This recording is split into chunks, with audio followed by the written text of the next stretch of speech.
प्यारे भाइयों, कैसे हो सभी। आशा करता हूँ मेरे प्यारे भाई सभी अच्छे होंगे और अच्छे से मन लगाकर पढ़ाई कर रहे होंगे। तो मेरे प्यारे भाइयों, आज हम इस वीडियो में प्रश्नावली 7.2 का क्लास 10th का क्वेश्चन नंबर 4 को सॉल्व करेंगे। आइए मेरे भाइयों, क्या दिया है, पहले लिखो हल।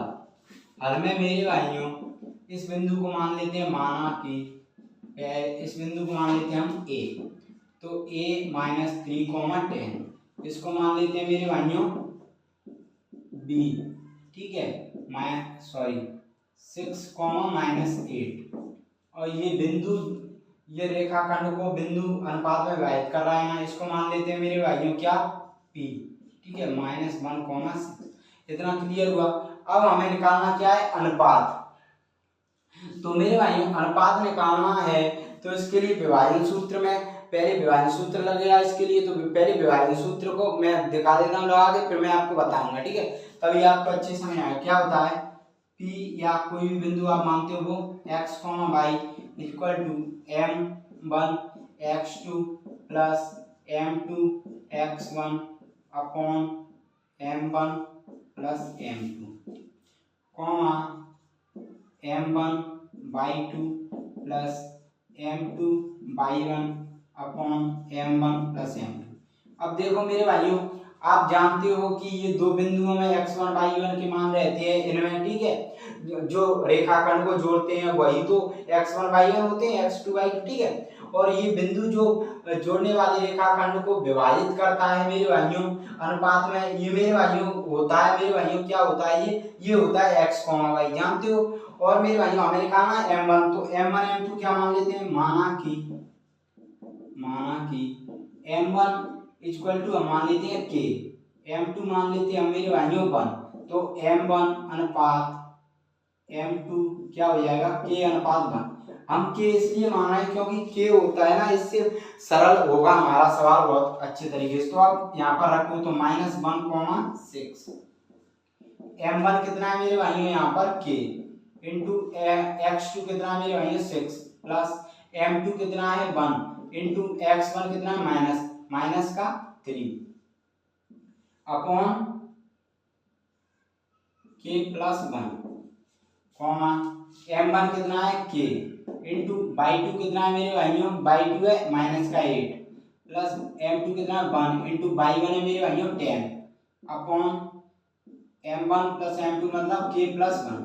अब यहाँ से समझने वाली बात ये है मेरे भाइयों कि हम इन दोनों को, ये x का होता है वो है ना, ये y का है, तो मेरे भाइयों एक निकाल सकते हैं हम। एक से ही मेरे भाइयों दूसरा निकल जाएगा, क्योंकि मेरे भाइयों जब आप x को निकाल लो या y को निकाल लो सरल को, क्योंकि x का मान आएगा वही y का आएगा, क्योंकि हमने m1 m2 k माना है, k इसलिए k मानते हैं ना। तो मेरे भाइयों जो x का आता है मतलब आंसर वही y का आता है, तो एक निकालना है हमें, दोनों निकालने की जरूरत नहीं है। तो मेरे भाइयों हम x को लेंगे तो -1, x का मान -1 है इक्वल टू ये कितना हो जाएगा 6k plus -3 upon k plus 1। इसको ले लेते हैं। ठीक है, तो इसका क्रॉस मल्टीप्लाई कर लो, क्रॉस मल्टीप्लाई किया तो कितना आ गया k प्लस 1 इंटू -1। ठीक है, ये आ गया समझ में, और इक्वल टू 6k -3। इतना आया समझ में। अब इधर आया, उधर ले लेते हैं इसको। तो मेरे भाइयों यहां से निकालोगे तो इसका गुणा करोगे तो माइनस का k और -1, और ये आ गया 6k -3। यहाँ से सॉल्व करोगे k वाली को इधर ले आओ, -k 6k हो जाएगा, ये -3 प्लस 1 तो -7k इक्वल टू कितना हो जाएगा -2। ठीक है, -3 प्लस 1 है तो -2 हो जाएगा।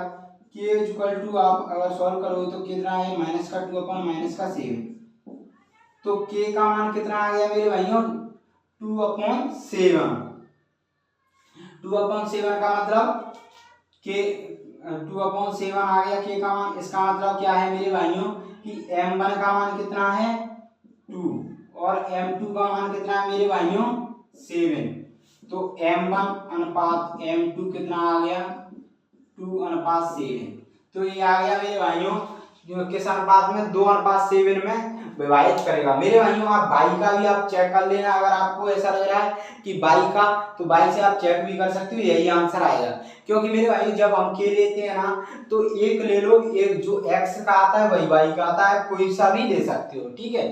तो मैं मेरे भाइयों आशा करता हूँ ये क्वेश्चन आपको अच्छे से समझ में आएगा।